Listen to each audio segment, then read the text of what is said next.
Hello everyone, I am Jyoti Jha and welcome to NCERT the mind. तो आज मैं आप लोगों को पढ़ाने जा रही हूँ क्लास 7 की हिंदी बुक दुड़वा, दूसरा अध्याय सबसे सुंदर लड़की। तो इसे पढ़ने से पहले अगर आपने मेरा चैनल सब्सक्राइब नहीं किया है तो आप सबसे पहले मेरे चैनल एनसीईआरटी द माइंड को सब्सक्राइब कीजिए, लाइक कीजिए और बेल आइकन ज़रूर प्रेस कर दीजिए ताकि एनसीईआरटी से रिलेटेड सारे वीडियोज़ आपके पास समय से पहुँचती रहे।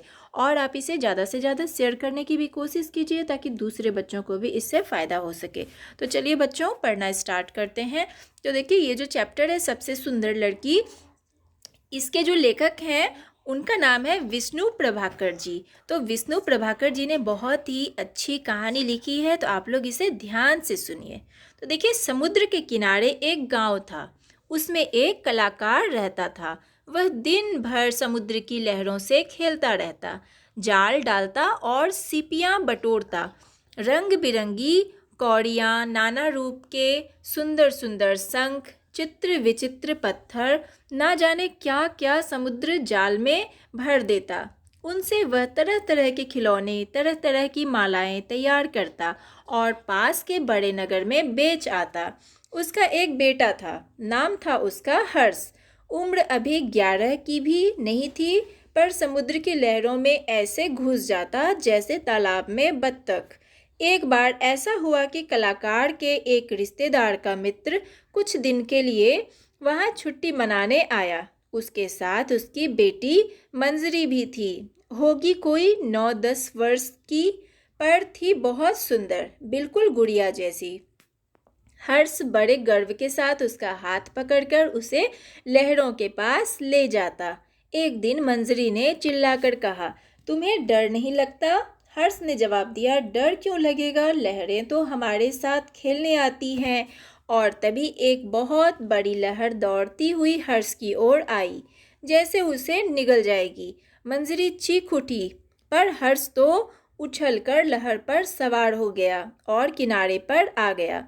मंजरी डरती थी, पर मन ही मन यह भी चाहती थी कि वह भी समुद्र की लहरों पर तैर सके। उसे यह तब और भी ज़रूरी लगता था जब वह वहाँ की दूसरी लड़कियों को ऐसा करते देखती, विशेषकर कनक को, जो हर्ष के हाथ में हाथ डालकर तूफानी लहरों पर दूर निकल जाती। वह बेचारी थी बड़ी गरीब। पिता एक दिन नाव लेकर गए तो लौटे ही नहीं। माँ मछलियाँ पकड़कर किसी तरह 2 बच्चों को पालती थी। कनक छोटे छोटे शंखों की मालाएं बनाकर बेचती। मंजरी को वह लड़की जरा भी नहीं भाती। हर्ष के साथ उसकी दोस्ती तो उसे कतई पसंद नहीं थी। एक दिन हर्ष ने देखा कि कई दिन से उसके पिता एक सुंदर सा खिलौना बनाने में लगे हैं। वह एक पक्षी था जो रंग बिरंगी सीपियों से बना था। वह देर तक देखता रहा, फिर पूछा, बाबा यह किसके लिए बनाया है? कलाकार ने उत्तर दिया, यह सबसे सुंदर लड़की के लिए है। तो मंजरी सुंदर है ना? 2 दिन बाद उसका जन्मदिन है। उस दिन तुम इस पक्षी को उसे भेंट में देना। हर्ष की खुशी का पार नहीं था। बोला, हाँ हाँ बाबा, मैं यह पक्षी मंजरी को दूंगा। और वह दौड़कर मंजरी के पास गया, उसे समुद्र किनारे ले गया और बातें करने लगा। फिर बोला, 2 दिन बाद तुम्हारा जन्मदिन है। हाँ, पर तुम्हें किसने बताया? बाबा ने। हाँ, उस दिन तुम क्या करोगी? सवेरे उठकर नहा धोकर सबको प्रणाम करूंगी। घर पर तो सहेलियों को दावत देती हूँ, वे नाचती गाती हैं और इसी तरह बातें करते करते वे ना जाने कब उठे और दूर तक समुद्र में चले गए। सामने एक छोटी सी चट्टान थी। हर्ष ने कहा, आओ छोटी चट्टान तक चलें। मंजरी काफ़ी निडर हो चली थी।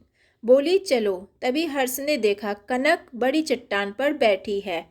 कनक ने चिल्लाकर कहा, हर्ष यहाँ आ जाओ। हर्ष ने जवाब दिया, मंजरी वहाँ नहीं आ सकती, तुम ही इधर आ जाओ। अब मंजरी ने भी कनक को देखा। उसे ईर्ष्या हुई। वह वहाँ क्यों नहीं जा सकती? वह क्या उससे कमज़ोर है?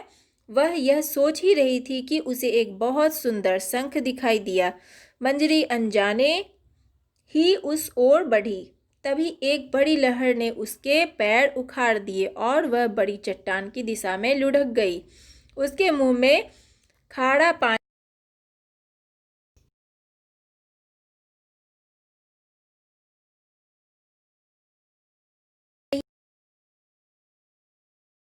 हो गया। हर्ष ने देखा और चिल्लाता हुआ वह इधर बढ़ा, पर तभी एक और लहर आई और उसने उसे मंजरी से दूर कर दिया।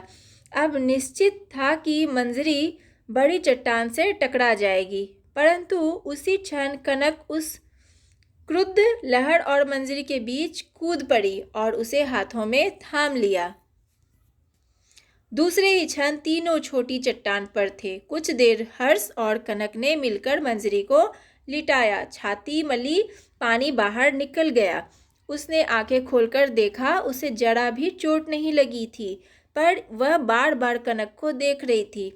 अपने जन्मदिन की पार्टी के अवसर पर वह बिल्कुल ठीक थी। उसने सब बच्चों को दावत पर बुलाया। सभी उसके लिए कुछ न कुछ लेकर आए थे। उस सबसे अंत में कलाकार की बारी आई। उसने कहा, मैंने सबसे सुंदर लड़की के लिए सबसे सुंदर खिलौना बनाया है। आप जानते हैं वह लड़की कौन है? तो वह है मंजरी। सबने खुशी से तालियां बजाई। हर्ष अपनी जगह से उठा और बड़े प्यार से वह सुंदर खिलौना उसने मंजरी के हाथों में थमा दिया। मंजरी बार बार उस खिलौने को देखती और खुश होती। तभी क्या हुआ, मंजरी अपनी जगह से उठी। उसके हाथ में वही सुंदर पक्षी था। वह धीरे धीरे वहां आई जहां कनक बैठी थी। उसने बड़े स्नेह भरे स्वर में उससे कहा, यह पक्षी तुम्हारा है। सबसे सुंदर लड़की तुम ही हो। और एक क्षण तक सभी अचरज से दोनों को देखते रहे। फिर जब समझे तो सभी ने मंजरी की खूब प्रशंसा की। कनक अपनी प्यारी प्यारी आंखों से बस मंजरी को देखे जा रही थी और दूर समुद्र में लहरें चिल्ला चिल्ला कर उन्हें बधाई दे रही थी। तो आपका ये चैप्टर कंप्लीट हो चुका है। तो आपको कैसा लगा पढ़ के, यह कहानी सुन के कैसा लगा, आप ज़रूर बताइएगा मुझे कमेंट में।